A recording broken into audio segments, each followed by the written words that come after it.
Waves of History, How Oceans Shaped Our World. Hello and welcome to another episode of History Horizons. Today we're diving deep into how the world's oceans have shaped human history. These vast bodies of water have been highways for exploration, barriers to conquest, and theaters of war. Let's explore 6 key moments when oceans changed the course of history. The Phoenician Maritime Empire. Around 1500 BCE, while most civilizations hugged rivers like the Nile and Tigris-Euphrates, the Phoenicians looked to the Mediterranean Sea. These master shipbuilders created the first true maritime trading network, connecting continents and cultures. Their purple-dyed textiles and cedar wood traveled from modern-day Lebanon to Egypt, Greece, and as far as Spain. But their greatest export? The alphabet. The Phoenician writing system would eventually evolve into the very letters you're reading today.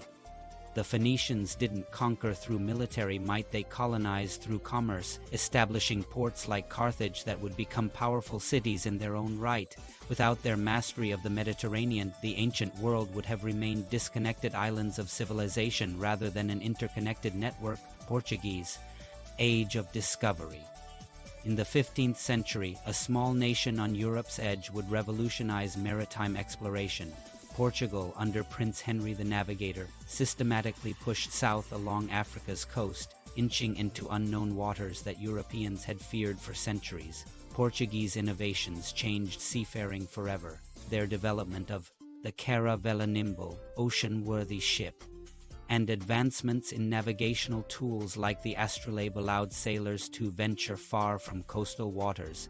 In 1488, Bartolomeu Dias rounded the Cape of Good Hope, proving a sea route to Asia was possible. A decade later, Vasco da Gama completed the journey to India, breaking the Venetian and Ottoman monopoly on Asian trade. This ocean route shifted economic power from the Mediterranean to Atlantic nations and created the first truly global trade networks. Portugal's tiny size belied its enormous impact by controlling key maritime choke points from Brazil to Macau. They built the first ocean-spanning empire and changed the world's economic center of gravity. Forever, Zheng He's treasure voyages. While Portugal was just beginning its explorations, China's Ming dynasty launched the largest naval expedition the world had ever seen in the early 1400s. Admiral Zheng He commanded fleets of over 300 ships and nearly 28,000 crew members. His treasure ships dwarfed Columbus's vessels, with some stretching over 400 feet long. These weren't ships of conquest, but of diplomacy and trade. 7 voyages took Chinese influence across the Indian Ocean to East Africa, demonstrating Chinese naval supremacy and establishing tributary relationships with dozens of kingdoms. Imagine how history might have unfolded if China had maintained this maritime presence instead of later turning inward. The age of exploration might have been led from the east rather than the west. The Spanish Armada's defeat in 1588, King Philip II of Spain had had enough of Englandese Protestant Queen Elizabeth I and her sea dogs raiding Spanish treasure ships. He assembled the Spanish Armada 130 ships carrying 30,000 men to invade England and restore Catholicism, but the English fleet, using faster, more maneuverable ships, harassed the Armada in the English Channel. Then came the ocean's intervention. Violent storms scattered the Spanish fleet. Ships crashed against the rocky coasts of Ireland and Scotland. This naval disaster broke Spanish naval dominance, paving the way for English and later British maritime supremacy for centuries to come. The oceans had literally changed the winds of power. In Europe, the Atlantic slave trade. Not all oceanic history inspires pride. From the 16th to the 19th centuries, the Atlantic Ocean became the route for one of humanity's greatest tragedies. European powers transported over 12 million enslaved Africans across the Atlantic in the infamous Middle Passage. Ships were packed so tightly that mortality rates reached horrific levels. This forced migration created profound demographic changes across 3 continents and built enormous wealth for European powers and American colonies.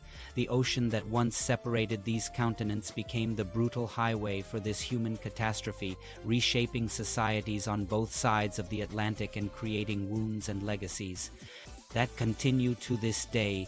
D-Day, Operation Neptune. June 6, 1944. The largest seaborne invasion in history began as Allied forces launched the Normandy landings against Nazi-occupied France. Operation Neptune, the naval component of D-Day, involved nearly 7,000 vessels crossing the unpredictable English Channel.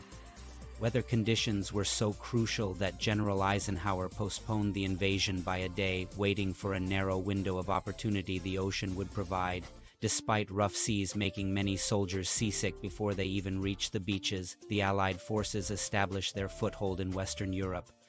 This turning point in World War II demonstrated how, even in the age of air power, control of the seas remained decisive. From ancient trading networks to modern naval conflicts, oceans have never been merely obstacles to overcome. They've been active participants in human history, determining which civilizations rise and fall, which ideas spread, and which peoples connect.